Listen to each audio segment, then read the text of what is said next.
ಆಗುತ್ತೆ ಅಜ್ಜಿ?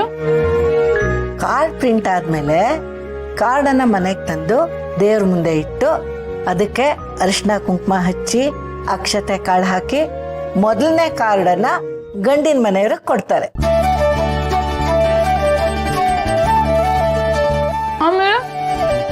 ಆಮೇಲೇನು ಮದ್ವೆ ಕಾರ್ಡನ್ನ ಎಲ್ರಿಗೂ ಹಂಚ್ತಾರೆ. ಸ್ನೇಹಿತರು, ಬಂಧು ಬಳಗ, ಗುರ್ತಿರೋರು ಎಲ್ರನ್ನು ಮದ್ವೆಗೆ ಬಂದು ಮದುಮಕ್ಕಳನ್ನ ಹರಿಸಿ ಅಂತ ಕರೀತಾರೆ. ಆಮೇಲೆ ಏನಾಗುತ್ತೆ? ಅದಾದ್ಮೇಲೆ ಮದ್ವೆ ಶಾಸ್ತ್ರಗಳು ಶುರುವಾಗುತ್ತೆ.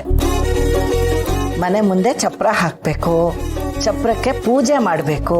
ಚಪ್ರದ ಪೂಜೆ ಆದ್ಮೇಲೆ ಗಂಡು ಹೆಣ್ಣಿಗೆ ಅರಿಶಿನ ಹಚ್ಚಿ ಅರಿಶಿನದ ನೀರ್ ಹಾಕ್ತಾರೆ. ಆಮೇಲೆ ಅಯ್ಯೋ ಅದೆಲ್ಲ ನೀವ್ ಈಗಿನ ಕಾಲದಲ್ಲಿ ಅದೇನೋ ಮೆಹಂದಿನಂತೆ ಸಂಗೀತಂತೆ ಅಂತ ಏನೆಲ್ಲ ಮಾಡ್ತೀರಲ್ಲ. ಮುಂಚೆ ಎಲ್ಲ ಅರಿಶಿನ ಶಾಸ್ತ್ರ ಆದ್ಮೇಲೆ ಹೆಣ್ಣಿನ ಮನೆಯವರೆಲ್ಲರೂ ಕಲ್ಯಾಣ ಮಂಟಪಕ್ಕೆ ಹೋಗೋರು. ಆಮೇಲೆ ಗಂಡಿನ ಕಡೆಯವರು ಕಲ್ಯಾಣ ಮಂಟಪಕ್ಕೆ ಬರೋರು.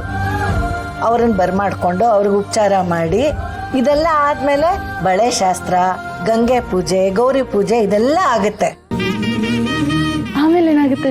ಆಮೇಲೆ ಏನಾಗುತ್ತೆ ಅಂದ್ರೆ ಗಂಡು ಹೆಣ್ಣನ್ನ ಹಸೆ ಮಣೆ ಮೇಲೆ ಕೂರಿಸ್ತಾರೆ. ಅವ್ರ ಮಧ್ಯೆ ಅಂತರಪಟ ಹಿಡಿದು ನಿಲ್ಲಿಸ್ತಾರೆ. ಆಮೇಲೆ ಮಾಂಗಲ್ಯ ಧಾರಣೆ. ಮದುವೆ ಗಂಡು ಹೆಣ್ಣಿನ ಕುತ್ತಿಗೆಗೆ ತಾಳಿ ಕಟ್ಟೋ ಆ ಕ್ಷಣ ಮದುವೆ ಮನೇಲಿ ಇರೋರು ಎಲ್ಲರ ಮನಸ್ಸು ರೋಮಾಂಚನ ಆಗೋ ಹಾಗೆ ಗಟ್ಟಿ ಮೇಳ ಶುರುವಾಗುತ್ತೆ. ಎಲ್ರೂ ಅಕ್ಷತೆ ಹಾಕಿ ಆಶೀರ್ವಾದ ಮಾಡ್ತಾರೆ. ಆ ಕ್ಷಣದಿಂದ ನೀನ್ ಹುಟ್ಟಿ ಬೆಳೆದು ಆಡಿದ ನಿನ್ನ ಮನೆ ನಿನ್ನ ತವ್ರ ಮನೆ ಆಗುತ್ತೆ. ನಿನ್ ಸರ್ವಸ್ವನು ನಿನ್ ಗಂಡನೇ ಆಗಿರ್ತಾನೆ. ನಿನ್ ಜೀವನಕ್ಕೆ ಜೊತೆಯಾಗಿ ಸಂಗಾತಿ ಸಿಕ್ಕಿರ್ತಾನೆ. ಆಮೇಲೆ ಅವನ ಜೊತೆ ಸಪ್ತಪದಿ ತುಳಿದು ಅವನ ಕೈ ಹಿಡ್ಕೊಂಡು ಅವನ ಜೊತೆ ಹೊರಟೋಗ್ತೀಯ. ಆಮೇಲೆ ಏನು, ಗಂಡಿನ ಕಡೆಯವರು ನಿನ್ನನ್ ಮನೆ ತುಂಬಿಸ್ಕೊಳ್ತಾರೆ. ನೀನು ಸೇರೋದು ಬಲಗಾಲಿಟ್ಟು ಮಹಾಲಕ್ಷ್ಮಿ ತರ ಒಳಗಡೆ ಹೋಗ್ತೀಯ. ಆಮೇಲೆ ಸಾಕು ಸಾಕು ಸಾಕು, ನೀನ್ ಹೇಳಿದ್ ಸಾಕು, ಇನ್ನೇನು ಹೇಳ್ಬೇಡ. ಏನು ಹೇಳ್ಬಾರ್ದ? ಇಷ್ಟೇ ಸಾಕ?